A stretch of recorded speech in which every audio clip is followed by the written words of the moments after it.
This is the TNA Wrestling July 3rd, 2025 full show results video.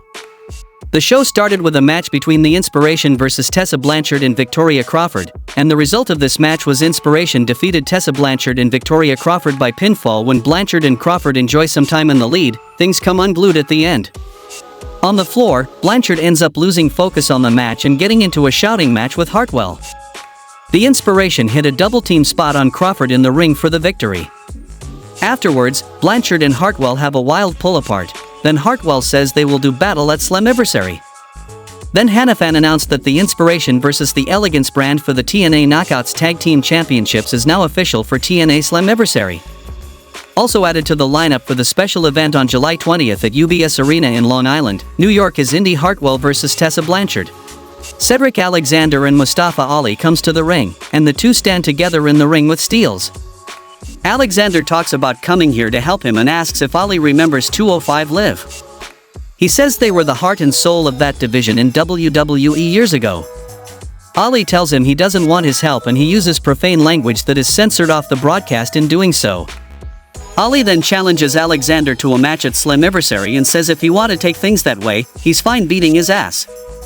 Ali tries hitting him with a cheap shot, but Alexander gets the better of him. Security hits the ring but ends up beaten down by Alexander and the Great Hands, with Ali watching on.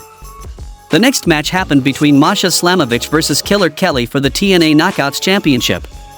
Kelly crawls to the middle of the ring and looks up at Slamovich. After the initial exchange, the action quickly spills out to the floor. The chain is used by a weapon by both, and then Kelly sets up a pulley system type of setup with the chain hanging over the ring post to choke Slamovich. Masha violently slams Kelly's face into the steel steps over and over and over again. She drags her up to the top of the entrance area, but Kelly counters and slams her on the steel ramp. Kelly chokes Slamovich with the chain around her throat before suplexing her on the ramp. After the action resumes back in the ring, Slamovich takes over and chokes Kelly out with the chain for the win to retain her title. Post-match, Fatal Influence trio JC Jane, Jasmine Nix, and Fallon Henley hit the ring and beat Masha down. Li Yinglei and Zaya Brookside run down to make the save, chasing off the WWE NXT trio to wrap up the brief post-match scene. Footage is shown of Eric Young getting into a physical altercation with a fan once again at last week's show. The digital exclusive video is shown of Young being ejected from the building and arguing with the hometown man about really being Cody Deaner on the way out. Back live, Young is shown backstage with the Northern Armory duo of Judas Icarus and Travis Williams. He blames them for his embarrassment and says they made matters worse by losing to the Hardy Boys. They assure him they'll do whatever it takes to make it up, and Young says prove it. The next match happened between Matt Cardona vs Eddie Edwards. Cardona and Edwards immediately collide, with the Indie God taking the early offensive lead and slamming Edwards down to the mat. He misses a high spot off the ropes, however, and Edwards takes over. Alicia is shown trying to sneak the system ring into Eddie, but Brian Myers comes out and stops him from using it. This allows Cardona to roll Edwards up from behind for the win by pinfall. After the match, the lights go out. We see WWE NXT group Dark State hits the ring and attacks Cardona. The next match happened between Mance Warner vs Jake Something, and Steve Macklin was sitting at the commentary desk. After some early action, we see things spill out to the floor. Something has not-so-friendly words with Macklin at the commentary desk. He goes back to work on Warner and Warner takes over and does the same, arguing with Macklin. Macklin ends up losing his cool and getting physically involved, leading to a big impromptu three-man brawl at ringside that many security guards struggle to break up. The match is ruled a no contest and the show heads to a break. When the show returns, they are still brawling backstage.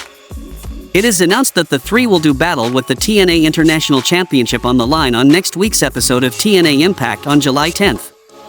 The next match happened between Nick Nameoth vs Zachary Wentz. Wentz finding some good early offensive success, it isn't long, however, before the Hollywood hunk starts inserting himself into the match from the ringside area.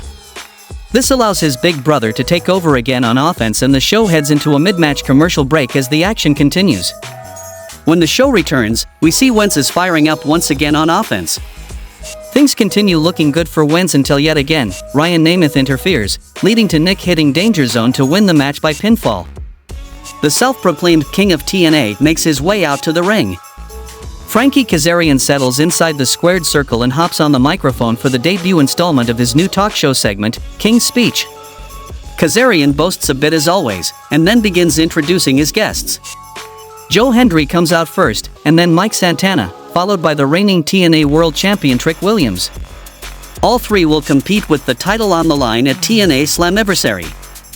Each guy takes a turn on the mic stating their case and why they are going to win at TNA Slammiversary on July 20th, with things ultimately culminating in a giant melee involving all four guys.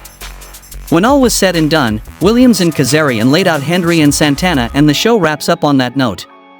How much you would rate this week's TNA show? Tell me in the comments, and thanks for watching.